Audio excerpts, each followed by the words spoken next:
Hello, everybody. We are casting Dota 2 kind of like high-level pub game. By we, I mean me and Breakycpk here, who I started casting some games with earlier today. I'm very happy about that. It's been a lot of fun, and I thought I might as well go and record one or two for my channel so you guys can watch it. I'm gonna link his YouTube channel in the description so you can go check that out. But I'm sure you're already familiar with the name. I mean. Yeah, I figured we'd get some practice in here, preparation for our TI8 eventually next year. Yes, when we're absolutely. casting there, so might as well get started, right? I've got to get started early, right? As early as we can. So again, these games are not part of a tournament or anything like that. They are just really, really high-level pub games, and that kind of makes them different in the sense of players will go for different options, different heroes. Like for example, an Arc Warden hero we don't really see that much in competitive Dota at all, but people are still really, really good, and they definitely know what they're doing. So it's an interesting watch. Anyhow. Yeah, no, that's why I'm actually really excited, because we're casting at a time. That's why I wanted to do this, because with a lot of these high-tier public matches happening, I mean, sure, they're happening all the time to an extent, but middle lane, by the way, TA is being run down right here. He's going to be fine, but Enchantress providing some pressure. But yeah, a lot of these players, they're in NA especially, a lot of the players that are going to be playing at TI7, so they're playing against each other where they normally wouldn't be on your average day or average week. So it's kind of cool to see it from that perspective too. Bottom lane, it's going to be a first blood. Meanwhile, Arc Warden gets credit for it. Speaking of that, Eternal Envy playing the Arc Warden. Oh yeah, I am excited to see that. A friend of mine is convinced Arc Warden is the best hero in the game. At the same time, I don't really believe that, but I am very much interested in seeing how this plays out. It's a hero that we have seen a little bit of in competitive, but not a crazy amount. You can already... Oh, actually, we got another little gank up at the top lane. So Nako going down right there. But yeah, Arc Warden is... Oh, please continue. Well, I was just going to make a point off of that we definitely have seen trickles of him. I know OG really comes to mind, especially. Both No Tail and Ana even have actually ran it for them in some previous tournaments, but honestly not to the most success. So I feel like on paper, he does seem like a really strong hero, and that's why teams are trying to really make him work. But we've yet to see it truly be that powerful hero that people suggest he is. Yeah, exactly. That's what I was going to bring up too, right? Like, Arc Warden is one of those heroes where if you just think about his abilities and you look at his numbers and all, then you'll see, oh, yeah, no, this is actually all really, really good stuff. God, another death. Invoker going down in the mid lane. There's a lot happening, a lot more than is common in these pub games, man. There's going to be so much action. That's definitely something I picked up on too. Oh. They're nonstop. Yeah, but yeah, it's really like on paper. I mean, his ultimate kind of makes like, oh, you want to have another hero? Have another hero, right? Like, go into a team fight 6 versus 5. And I mean, that's crazy powerful, but at the same time, hasn't really been working. I think a lot of that just comes down to people still trying to figure out exactly how to like properly build him. There's a lot of variety in item builds with the guy. We've got a little situation up at the top. Nice stun from the Centaur, the Enchantress, making sure that Soneko doesn't get out of this Zeus. Now gonna be next in line. He just barely manages to TP home. Man, good job TPing out right there. But I think a lot of it also has to do with the fact, let's be honest, Arc Warden, well, there's one that he is one of the newest heroes in the game, of course. I think it's him and then Underlord came out after. But so he's been around for a while, but just came in a captain's mode more recently than compared to every other hero. He's a very difficult hero to manage properly. We see him getting another kill right there on a Clockwork, by the way. It takes a lot of practice, similar to Invoker, I think, in a lot of ways, but Invoker's been around much longer, and Invoker's not going to be around much longer here in this game as he goes down there in the middle lane. God, I'm missing all of these. This is going so quick. There's like constant fights. You look away for 1 second and somebody's dead. Yeah, and another thing kind of to keep in mind there, something I find interesting is every single time I've talked to pro players about this, like, are you practicing this hero that is not in captain's mode? There's been one answer, no. So exactly. Yeah. So as soon as somebody new comes into captain's mode, right, then you know, everybody still needs to learn what exactly that hero does and how exactly he plays and all of that. And I feel like Arc Warden is actually one of those heroes that has like really obvious counterplay, right? You just want to get close to the guy, get close to him and beat him up. Then, so the counterplay is really easy to understand. Now, how do we like properly use this and make sure that it's not so easy to counterplay? It's a bit more difficult to figure out. Anyway, we've got some great manners coming out from Bless RNG. We can... Yeah, they were actually dealing with some DCs earlier on a couple of different players. He just kept unpausing the game over and over. This Crystal Mana, man, he just wants to he wants to take every advantage he gets. He wants that MMR. I don't really understand that. I mean, like, is that number really that important? Is it not about the competition? Yes. The heart It of the is that game? Are we not here to play and enjoy every second of this? No. No. How long have you been around Dota? Come on. For like 12 It's years. it's I always know about nobody the cares. Alright, Enchantress coming in for another gank up at the top. She does have 2 little creeps and actually 2 very powerful ones. Should be able to pincer the Zeus. As long as she connects with a slow or something like that. Oh yeah, Zeus is dead. Yeah, The slow offlane connects, the stun follow-up, not even needed. Oh well, there it goes anyway, but... Offlane Zeus seems pretty ambitious here, to be honest. He's already a hero that's not the most slippery. He's kind of easy to gank in a lot of ways, and of course Enchantress showing that right there, leading the army of her minions forward. So the one thing Zeus usually has going for him in a position like that is that he just does a lot of damage, but not against anti-mage, right? So that makes it even more difficult. I hope you're doing all right over there. Try to not die. I'm surviving. That's good. I'm surviving. Good. That's the main goal, after all. Cleaning out the congestion that's still there now. But again, I feel a lot better. But yeah, it's just the occasional coughs now that I'm dealing with here. But enough about that. We got bottom lane Arc Warden. He is doing very well. 27-9 creep farm. You got Clockwork kind of just trying to leech experience at this point. But yeah, I mean, Arc Warden, the thing that really starts it off, though, is again, you get the Hand of Midas, you spawn the Tempest Double, and you just start that farm. It's pretty ridiculous. He's going to try to assist right here with that Tempest Double. Sends in the Flux, slows him down with a Spark Wraith. Wraith Spark, I should say. And down goes Rubik there. Is it not called Spark Wraith? No, it is called Spark Wraith. It is? Yes. Oh, okay. I had it right the first time. Yeah, you had it. Hey, look at that. Oh, Soneko, gotta catch Clockwork? Yeah, nice. Gets a little bit of a revenge right there. Himself tied. Okay. Yeah, I feel like right there, like, you saw the Alcor and you saw Envy micromanaging a little bit too much and forgetting about his main hero, and so he gets caught out by the Clockwork. That's definitely where we need those StarCraft skills. Oh, yeah. Well, that kind of goes back to that point I was making earlier. Again, yes, Meepo is also another hero that obviously brings micro, but usually you like have the one Meepo and then all the rest like poofing in or whatever. You're keeping them all together for the most part, but unless you're freaking somebody like Abed, who just is insane with that hero. But Arc Warden's that ideal with the Tempest Double. You always have to be paying attention to both in different areas. Middle lane, by the way, TA. That Meatball comes out and TA will melt away. Good job, the hookshot initiation to do it. And top lane, Zeus goes down. Yeah. Do the anti-mage as well as the Rubik. And a lot of action, but it's actually pretty even. I know. They're definitely a 6-6 the score at the moment. Both teams trading back and forth. So we'll see how this works out. Now, Alcorn actually teleporting in right here again. Puts down just his Tempest Double.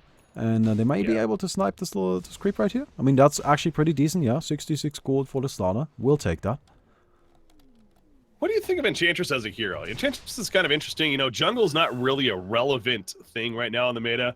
But Enchantress brings a lot of roam, almost like kind of a support that can turn into a semi-carry even. I think she is strong. That's exactly the thing that I like about her. It's just usually if you pick a Chen, right? Chen kind of fills a similar role with the early roaming and early ganking with the creeps. But Chen, once it gets later on in the game, he just stops being all that useful. Even with Aghanims, it's pretty limited. And Enchantress can really go quite hard with that impetus. Right, especially with Dragonlance, ever since that was added in. I mean, that's like a cheap Aghanims for her, right? A second Aghanims she can buy almost. So, honestly, I don't think she's like the most powerful hero right now, and she's probably going to struggle a bit in this game. She doesn't deal well with a lot of burst, especially magical burst, and you're going up against the Zeus, against Main, even Arcwarden has a good chunk. And actually talking about Arcwarden, he's going in on that Clockwork yet again. Clockwork will die. Can LeBron maybe get the... No. No. He's not going to be able to do that. No chance for him. Yeah, he was up in the face. I think that was the case. He did not expect that many to be there. I'm not exactly sure how that started, but all of a sudden Slaughter and Crystal made in there as well. So kind of make the turn happen, and Arcwarden stays alive. It has the Hand of Might. It's basically finished now. He has enough for the pattern. Sunstrike? Oh, man. Good call, though. For the big plays. Like, he didn't know Arcwarden was going to teleport home, and assuming the Arcwarden doesn't teleport home, there's actually a pretty good chance of him walking down like that, so... Yeah. Good call. But Hand of Might is now ready on the Arcwarden. One of the big things they changed when they added this hero into Captain's mode, of course, was that his Tempest Double now doesn't spawn with refreshed cooldowns. So you can now only get twice the value out of a Hand of Midas that you would usually get, as opposed to like 5 times the value. Which is very much a good change. I'm very happy they did that before adding this hero into Captain's mode. That was a little bit dumb. Definitely a little bit dumb. But yeah, so of course the Hand of Midas is to be expected, right? I feel like on Awkward, it's like Invoker. You always get Hand of Midas. Like, why would you not? You need that Hand of Midas. Yeah. Absolutely. So we'll see what he goes from here. From here, I expect to see a Dragon Lance. I really like that item on him.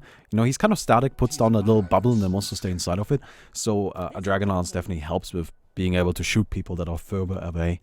And something that people that seem to like on him are lightnings. I wonder how useful that's going to be this game, though. Finds Clockwork. The idea of activatable items in general, it's not going to be enough for the kill. Although Zeus, the spark rate, not going to be enough either. They're very slow. Yeah. 2 so seconds. Clockwork gets away. Yeah. But yeah, activatable items, of course, we just talked about the Hand of Midas, and those in general, you know, things eventually like the Bloodthorn, even the Mjolnir, as you're getting at, you want to be able to take advantage of that on the Tempest Double as well. So an item that's actually really interesting on him is Necrobook. Something. Okay, yeah. Yeah, it does work. You can have 2 Necrobook summons. It's actually really powerful, but I don't expect to see that. People like to go for their right-click Awkward, and that's much more common. But it's just something that I feel like is worth considering. I feel like there are some sort of like hidden all-in Necrobook strategies that could potentially come from having a Necrobook on Awkward. Oh, Korea? Oh no, they're not gonna go for it. Okay, it still scouts out Enchantress. If you had like a strat with like a Lycan and a Chen, even going back to that hero, like then you get the Necrobook on freaking Awkward, and that could be really interesting, building around that whole strategy. But yeah, it's not something you'd expect to see from a safe lane Awkward in here. Sometimes cheese like that can be incredibly effective. Also, that is just rude. Oh my God, Invoker melted. Makes me very happy. Died in one shot, it felt like, right there. Yeah, tough time for him. So gonna easily push the middle lane in this. Of course, what is that? Magnetic field? Yeah, magnetic field goes down right there, and that's always going to be an issue as well that you have to deal with. Although Clockwork right now is dealing with getting frozen as well as a freezing field, but going to be stopped immediately by the hook shot away. Gives him a target to go to. That Corrosive Haze put back up though, and Clockwork eventually going to fall. The crush stolen by Rubik, so LeBron trying to make some LeBron style plays right here. Takes out Slaughter. He is going to go Minicosta though as he goes down himself. So Enchantress and Invoker get in there a little bit later on, but finally the push is coming to an end. It's an interesting choice for the Rubik to go in right there. He just ends up dying again. Definitely not worth it, right? There were more heroes around for the Radiant, so the assist goal just works out in their favor. It's a little bit unfortunate because like right now it seems that the Radiant side has so much burst just with that Slaughter running around applying that Corrosive Haze that the Dire side just simply doesn't have the survivability to fight them, and that is worrisome. Anti-Mage Battle Fury is of course the key, and oh, look at this. You talked about that. We casted a game earlier today that had an Anti-Mage, of course, as many do now. He went the Power Treads and then eventually the Battle Fury. This Anti-Mage doesn't even have brown boots. Hate that. I hate seeing that. Passing it up completely. It limits him so much. It really does. Like, not having those upgrade, not even okay. I can get behind not having upgraded boots, right? But brown boots are so cheap, and they give you so much. The additional movement speed, and not even just that, but the additional, like the additional movement speed for like farming and such is great. The additional mobility there, but also if the Alquarton catches you now, like he can actually just hit you with a Spark Wave because you're not fast enough to walk away from it. You just can't get out of range. You're so limited in what you can do. If you ever get in a fight, you have one strategy, and that is run away. You do not have the option to go for an opportunity, right? You're closing off opportunities to yourself because you simply cannot possibly fight under any circumstance. And I don't know. I always find that a little bit worrisome whenever I've seen Anti-Mage do that. It can work if you're just saying, no, I need my farming as quickly as possible, and you really want to go all in on that.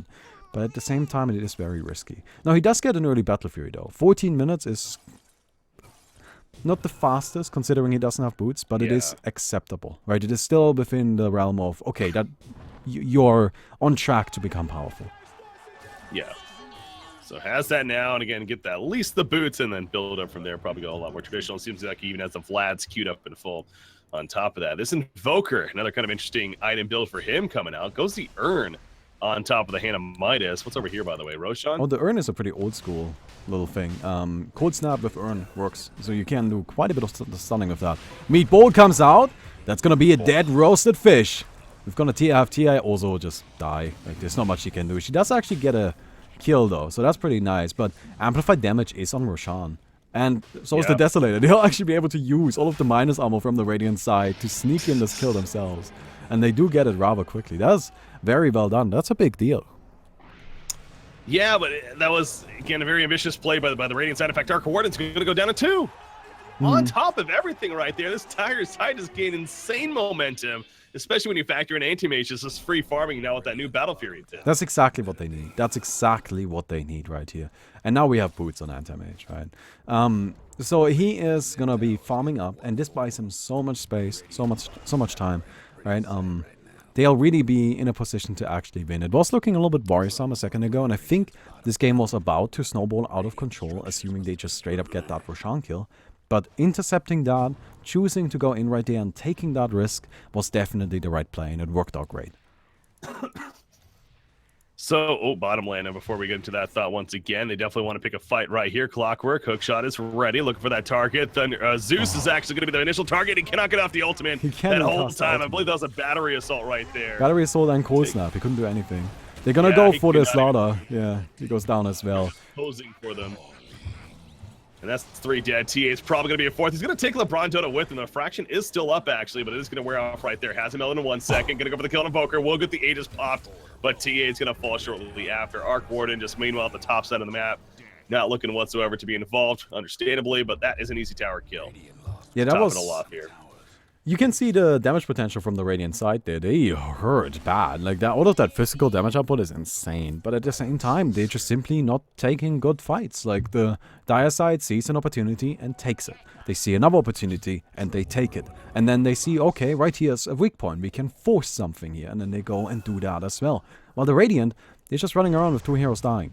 Right? They're not really cooperating as a team, and that's a little bit unfortunate. I understand, of course, it's a little bit more difficult to do in these pub games than in, you know, an actual competitive environment, but nonetheless, you kind of gotta coordinate a little bit better than that. Something that's also worrisome is how weak the Zeus is and how little of an impact he has had. He's done nothing. He's got a Hand of Midas though, so he'll be able to catch up, but this is a hero that can really do massive damage, right? And we haven't seen it yet. And later on, against an Anti-Mage, he's just going to be free food. He needs to have an impact before that.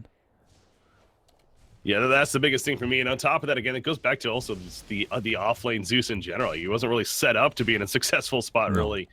And that's kind of showed throughout this game. So he's doing his best to recover. You mentioned the Hand of Midas. He's trying to work on that axe to get that Nimbus Cloud, which will bring some relevancy to him and his impact in this game. But yeah, still going to be a ways before he has that. So going back to the Invoker, though, you mentioned this is a little bit more of an old school build. The Urn into now even a drums picked up here.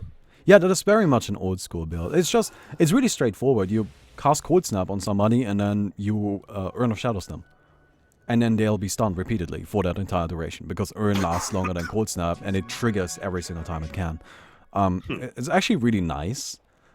It's pretty powerful, and you saw it earlier on that Zeus, right? Dad, with the battery assault, he couldn't even cast his ultimate. He wasn't able to just get through that animation. He was stunned too often.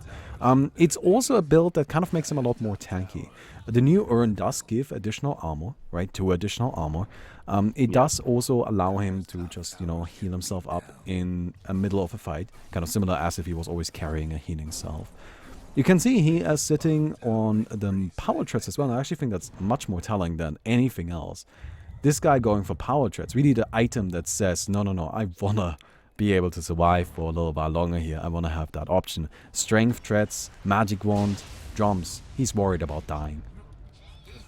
Rubik, he is going to die right there. A lot used to do so, though, and now they're trying to take advantage of that. Crystal Minion is going to get picked off. The Cogs trap it in TA, forcing her to fight, and she goes down without taking anyone with her. Impetus attacks coming out on Zeus and Magnetic Field going to save him for now, but he can only stay there for so long. ATMH joining the party, too, takes out the Tempest double, as well as Zeus. Slaughter, Sineko, can he actually escape? Goes for the TP on the uphill. It's not going to work, though. The cold snaps happen from Invoker. They stop him in a 4-for-2 fight in favor of the dire side. Once again, Arkward and the sole survivor, but that can't keep happening. This Anti-Mage and Invoker are both going to get way out of hand at this point. Yeah, they're looking so strong, and yeah, he's got the Vladimirs now. I like the Vladimirs here.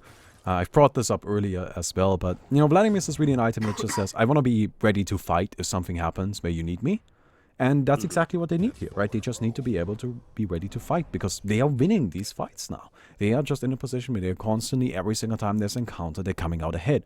And as an anti-mage, anywhere you can come out ahead, you want to be there, right? Like, if there is something that gets you money, that's where you want to be. So being in the middle of a fight where you're going to be able to, you know, actually get a little bit of damage in and then also just straight up win the fight because your team is doing so well, yeah, that's the most effective way to get farm right now. Everything is always about one thing with anti-mage, is how do I make that bank? And that's how Oh, man. Clockwork's finding a solo Zeus in the Sunstrike. It's going to absolute guarantee it. Now, the Thunder God's Wrath coming out on return, so Clockwork, he is in some trouble. Probably going to end up dying right here. This 3-year-old's he's not going to make it through that.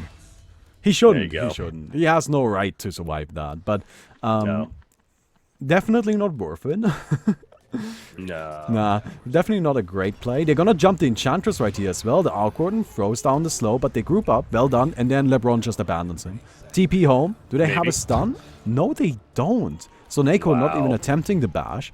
LeBron will die though, which is really what he deserves for leaving his friend behind. Actually dropping low, but still alive. No. Oh. Spark Race doing the job. Yeah, the big important thing about Arkward, of course, right? That Flux only slows if there are no allies around of that unit. Oh, true. Yeah, it doesn't just slow. Like, so you saw earlier, Flux cast on the Enchantress, and then the Rubik ran close, and the Enchantress was able to actually hopple away. But then the Rubik left, and then she was like, oh shit, I can't run anymore. So you really gotta make sure that you kind of group it up. And that's kind of one of the weaknesses of Arkward, right? Like, this slow is very powerful. Flux is an amazing ability. If it didn't have that restriction, this would be one of the best spells in the entire game. But with it, it can be a bit tricky. Well, it seems like that you could really kind of build some synergy as well off of that idea, right? With something like a Chain Frost from Lich or an Omni Slash bounce around, you know, something fun like that. I'm sure you could make something happen, yeah. But really, like, the strength of that spell is to just catch people out. You know, if you find somebody on their own, they're usually dead. The slow is so massive. And the cool thing about it too, Flux actually stacks with itself. So you can have 2 Flux going on the same target, and the slow gets amplified as well. Yeah. And that's really nice. So if you catch somebody, you have your ultimate ready, they are almost certainly dead. But in the middle of a team fight, it's sadly not incredibly reliable.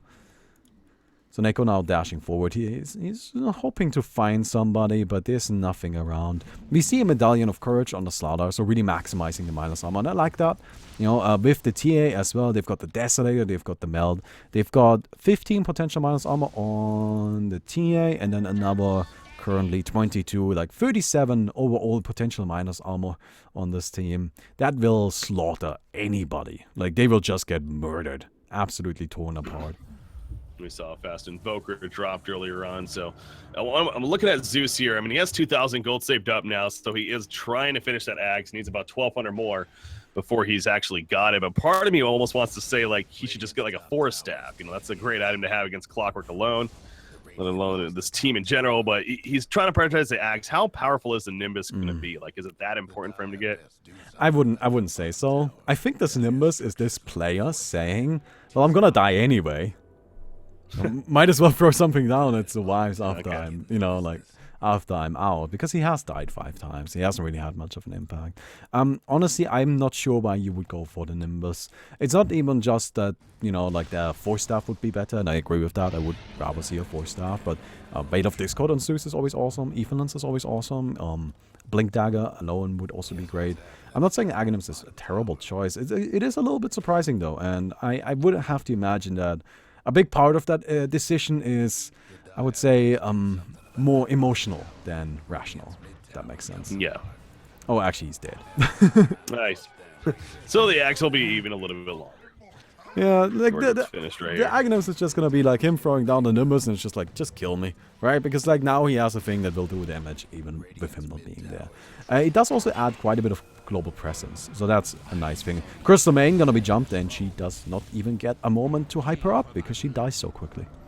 Yeah, she's dead for 30. Gonna stay dead right here. The magnetic field going down, but no Tempest double ready for Arc Warden either, so a little bit of an issue there. It's coming up in 5 seconds though, so he'll have that to help defend here.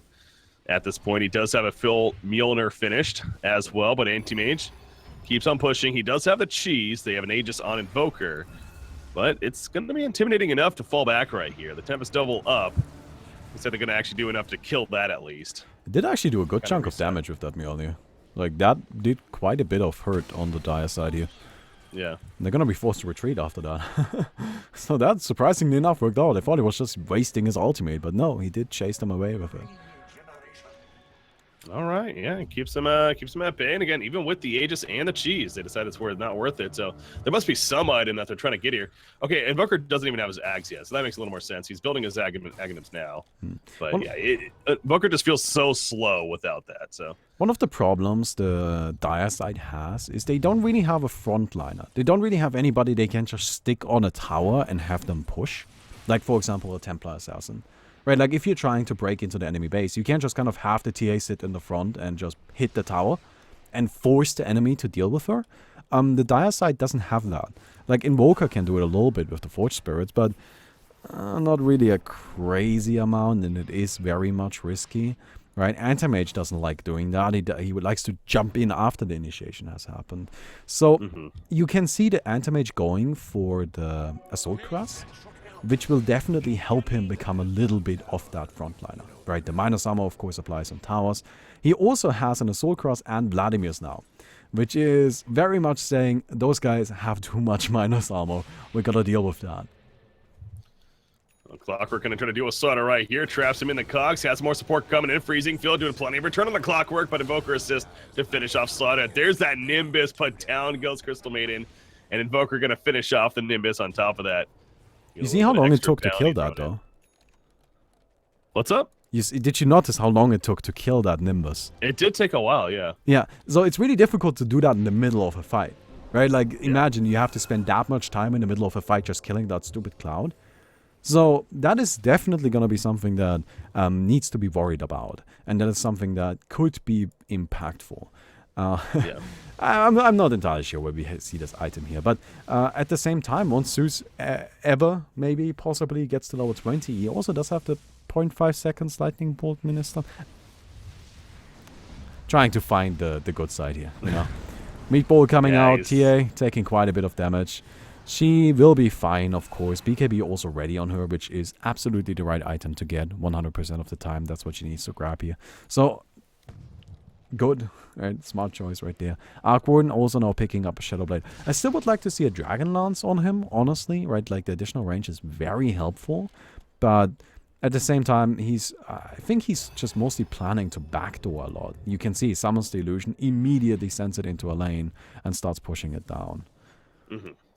Yeah, Eternal Enemy's been doing that quite a bit. He's going to even push it out with a Shadow Blade right here. Anti-Mage going to come in and deter that the best that he can. But yeah, keeping them occupied and keeping them busy. Arc Warden, level 20 talent. Well, it's kind of having an internal debate yesterday myself with this, and I saw it in the game too.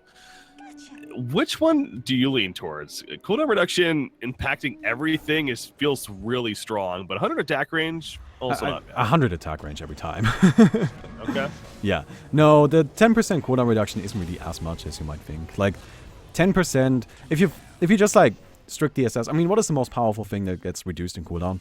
It's the Tempest double, right? Everything else isn't as important. Does it make it so the magnetic field can now be used more often in a fight? 18 seconds instead of 20? No, not really. Right, you can still use it only once or at most twice. You will never be able to use it 3 times.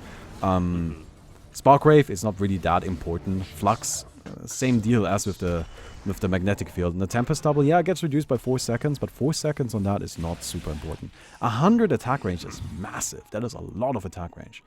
right? Especially on a hero that already has a good chunk. So you can't just sit all the way in the back and keep firing in there. And that's exactly what you want to do, right? So that's really something that impacts him for the entire fight, for all of it, because he's always attacking, while the 10% cooldown reduction really only impacts like the abilities mildly, really not as much as you would think. Those kind of like cooldown talents really, they need to be more than those smaller numbers to be very impactful. I'm sure we'll see Envy go for the 100 attack range as well. He does have an interesting level 25 though. 250 spark wave damage. That actually makes it a really strong nuke. 530 on that. Oh. That's like double damage right there, essentially. Yeah. Just about at least. But 30% lifesteal, especially with, how fast you may be attacking. I mean, I expect to see the lifesteal if it gets to that point.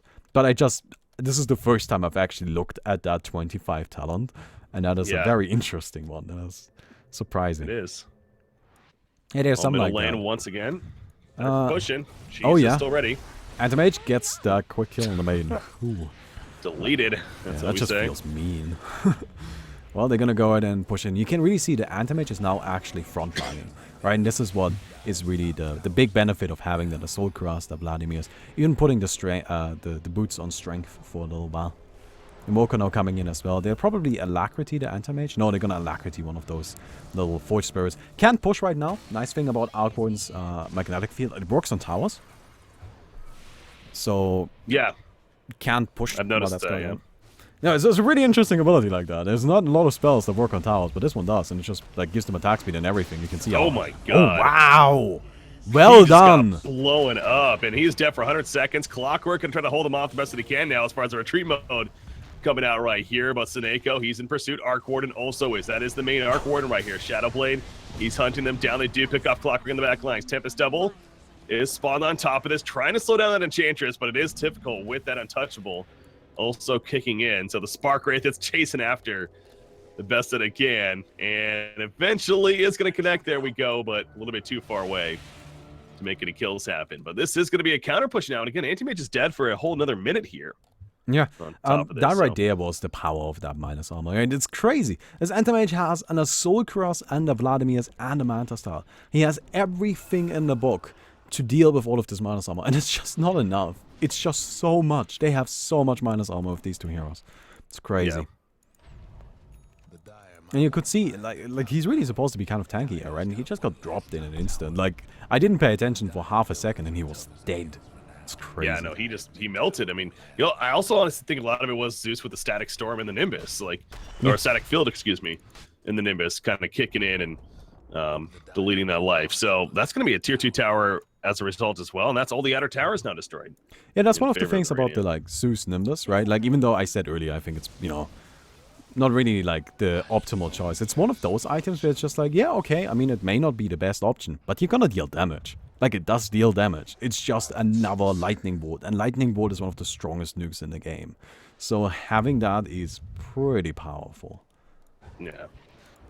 Well, maybe they would like Enchantress to kind of kick in as well, as far as being that semi-care that we talked about. And the Hurricane Pike is coming, at least, for her here. So that'll be a nice tool. Anti-Mage now picking up his level 25 talent. I'm glad to see it's the 25 agility. I always die a little bit inside whenever I see people go for the minus 50 seconds mana void. Like, that is good in Legends of Dota and nowhere else. I don't know if you play custom games. No, I don't play much. I know that's what you play a lot of, yeah. Oh yeah, I love custom. Kind of your thing. I even make my own. You should play my custom game. Nah, it's okay. You made your own custom game? Yeah, it's called Open Angel Arena. You should play it. It's very good. Put a lot of work into it. Maybe.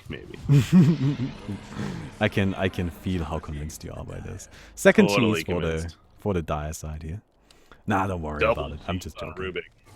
Butterfly on the Anti-Mage as well. So he's really going all in on agility and armor. Like, he's got so much. He's sitting on 46 armor right now. 46. Which, funnily enough, with the combined power of the Slaughter and the TA, will be reduced to 1.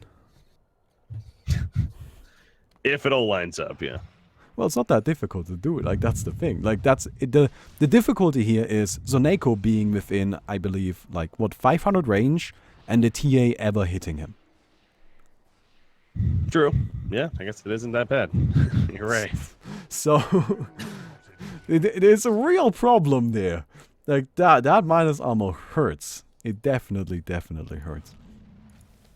You see, our coordinate is also, I mean, he's had his butterfly now for a while, and he's working on his MKB now in kind of response here to the anti-mage, going for his own butterfly, as we just mentioned there. Oh, Crystal Maiden, you're probably dead. No, she's dead. She's That's super one.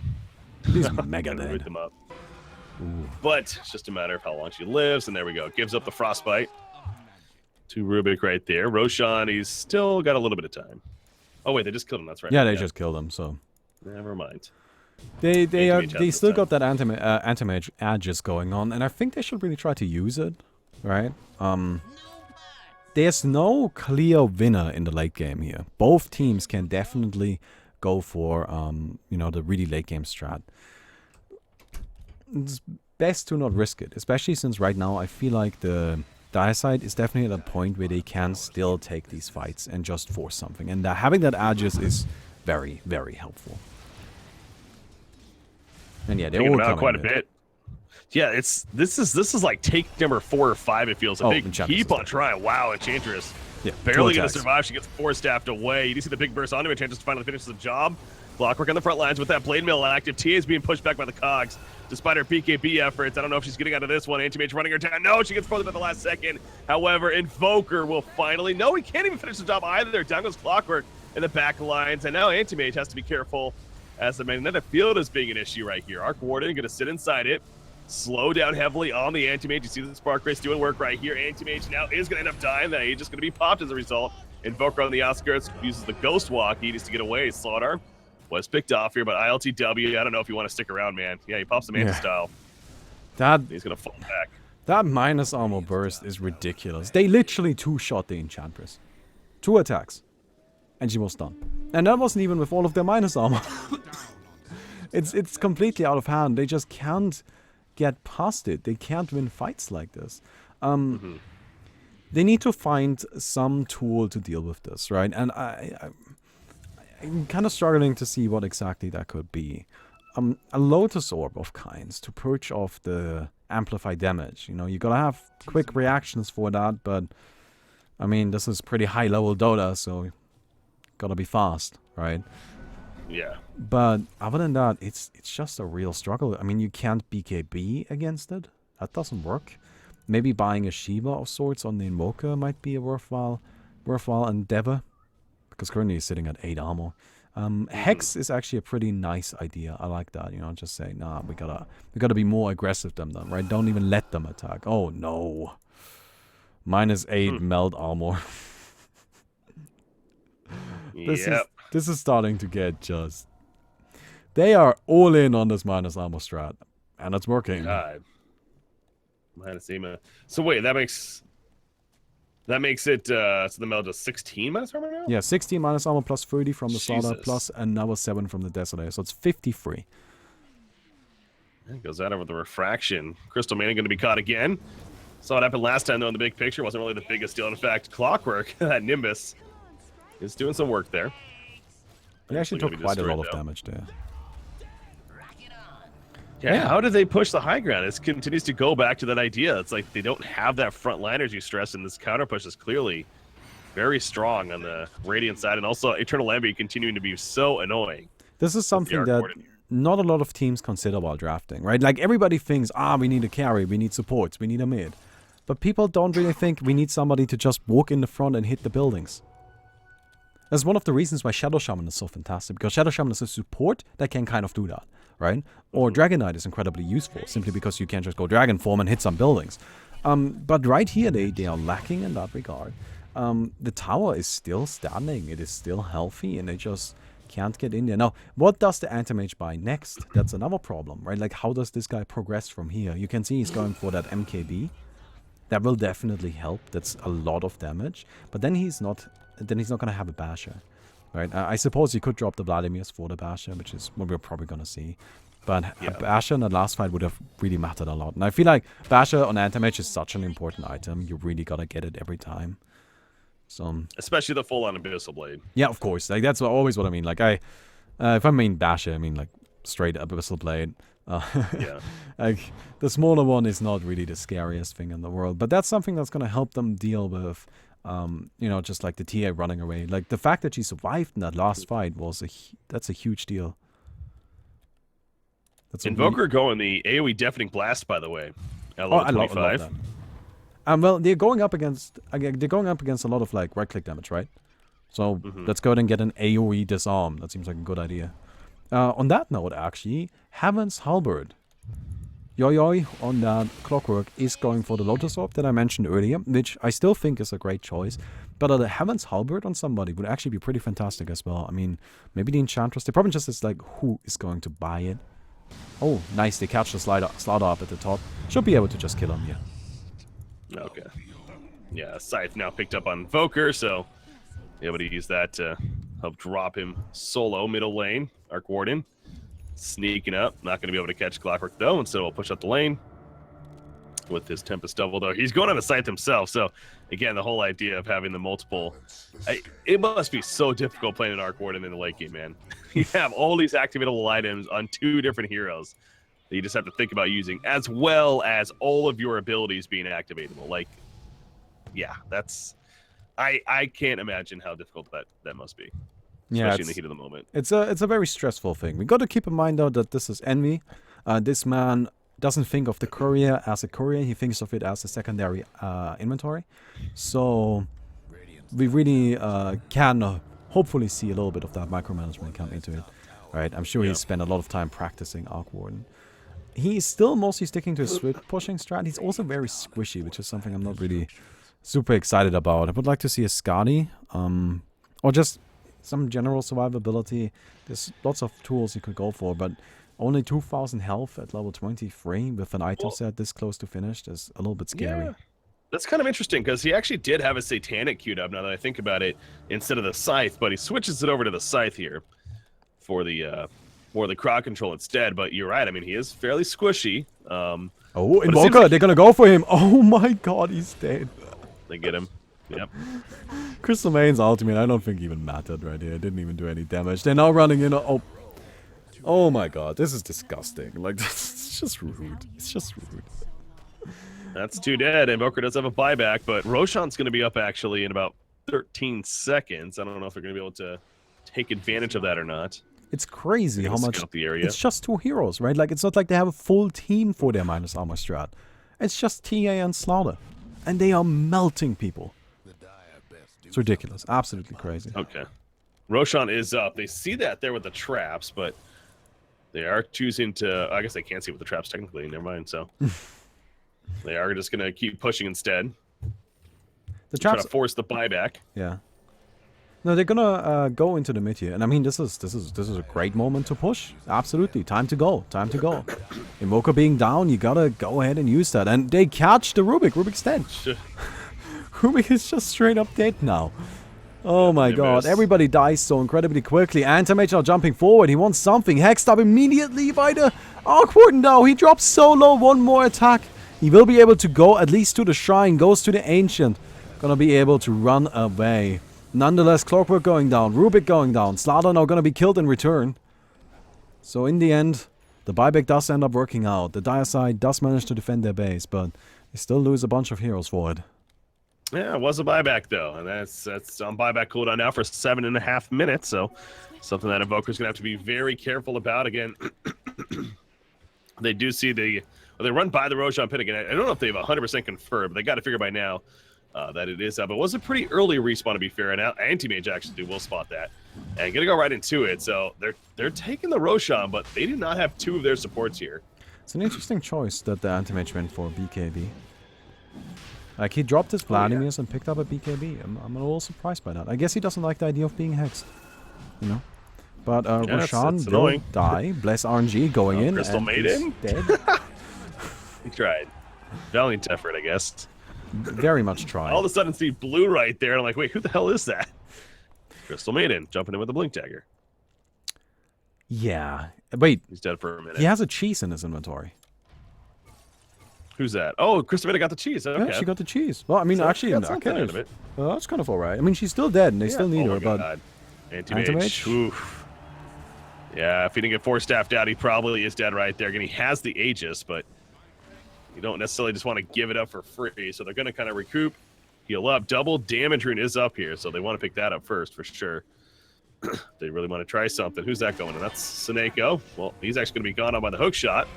Cogzo not going to trap him out because of that force staff out. You see the Thunder God's Wrath coming out from Zeus in the backlines. TA putting in some good damage. The Sideblade's doing work. Almost got the kill on Invoker, but here's the impetus attacks on a Seneko meanwhile. Not enough to finish him off, though. Everyone getting pretty low, but they do finish off TA in the backlines as Anti-Mage is able to do so. So TA, he got really tunnel vision, wanted that kill on Invoker, and he wasn't able to get it. Yeah, that was a very close call on quite a few heroes here. Oh my god, look at that illusion. It just killed Anti-Mage. Wow. With a little bit of help from Seneko, but dead nonetheless. Yeah. It's always hard to just call it a straight up illusion, though, because to be fair, it literally is the hero. Yeah, it is not really an illusion. It's not really an illusion. It's very much something different, but I guess Tempest double is what we should call it, right? The double. It just looks like an illusion. It's a little bit trippy. Like no, it's. I understand why we call it one, but yeah, you kind of have to remind yourself. It's like, yeah, well, it's actually pretty much a hero in its own right. So yeah, so we've got that awkward running forward yet again, and he is gonna kill Rubik. I love it. I love the strategy too, and that distraction. Now Slaughter, he's jumps in. He's gonna be bashed up a little bit, trying to get him in the Nimbus, but Nimbus gonna be killed off because of the BKB activated by Anti-Mage. You mentioned he got that last fight, so down to 8 seconds already. But man, look at that Hex going up. The freeze on top of that. Anti-Mage getting very low, but is enough support nearby to manage to walk away for the time being. Now Invoker is back. Hook shot in. They catch Arc Warden. That is a real one, by the way. The EMP on top, force staff away though. Eternal Envy is going to fall though. He does have a buyback, uses it quickly, as well as Zeus. Invoker is going to get the last hit on Crystal Maiden though, who will be staying dead, and that's a triple kill for NT here, playing that Invoker. That was one hell of a meatball. Like that, they were in there for like, what, 10 ticks or something. That was insane. Insane how much damage they took from that meatball. But yeah, in the end, they managed to get the tower, which is a good start. That opens up the shrines, but they'll leave it at that. Like, continuing here is a little bit risky. TA is now also back. Yeah, it's best that they retreat for the time being. We see a moonshot on the Anti-Mage. So I'm sure he'll just eat that really quick. Yep. There you go. He also doesn't have boots, which is kind of interesting. I guess this man really just likes his feet cold. Yeah, he's got the butterfly to additional movement speed every once in a while, I guess. But yeah, he's in that spot of what does he really want to get rid of for boots even. So no, it's absolutely the right call. I do agree with him not having boots, right? Like that makes sense. Especially since it's Anti-Mage. Anti-Mage has good base movement speed anyway. You can see he's not that much slower than other heroes around here. He has one less movement speed than the Rubik at the moment, so not really a big deal, right? Yeah. It's just always a little bit weird to see heroes without boots, which kind of goes to show how incredibly broken boots are. Oh, they get a hook shot on the TA.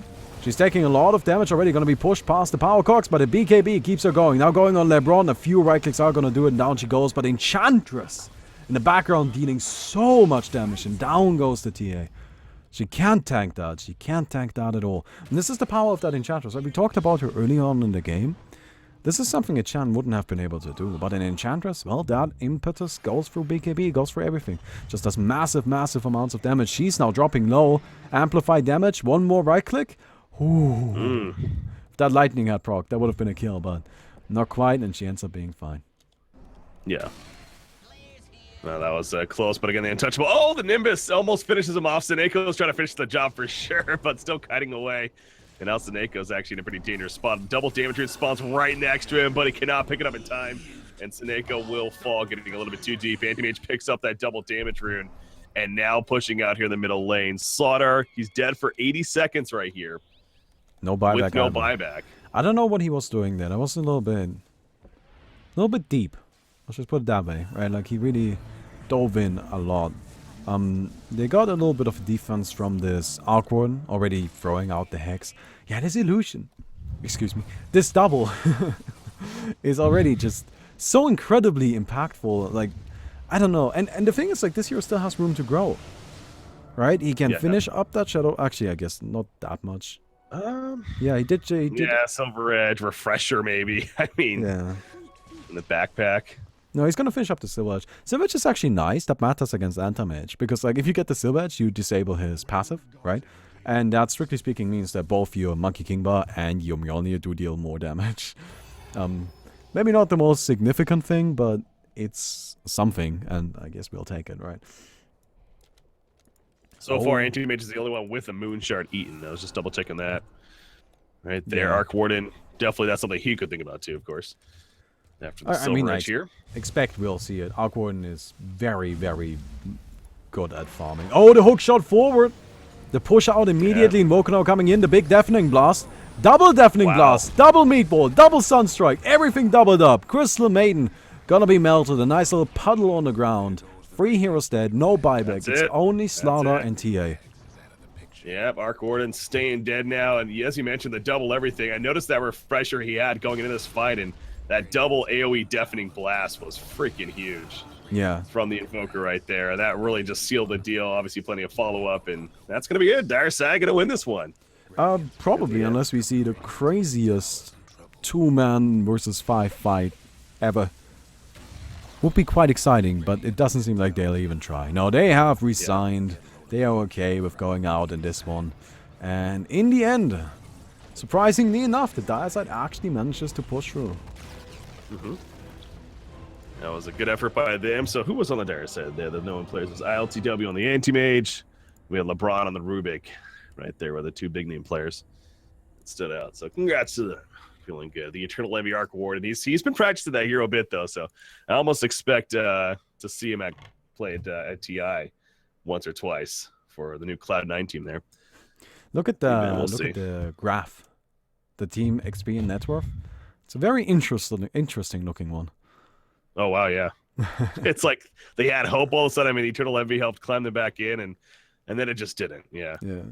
So close. But really at the end, they threw it with some ambitious plays. They just went in really deep with singular heroes that really they shouldn't have done, and then they paid for it. All right. Give me 1 second. So anyway, hope you guys enjoyed that. A little bit of casting. I have always been a big fan of Breaky. Like, I don't know. So I'm kind of happy to get to do this. Anyway, hope you enjoyed it. I'll see you guys tomorrow.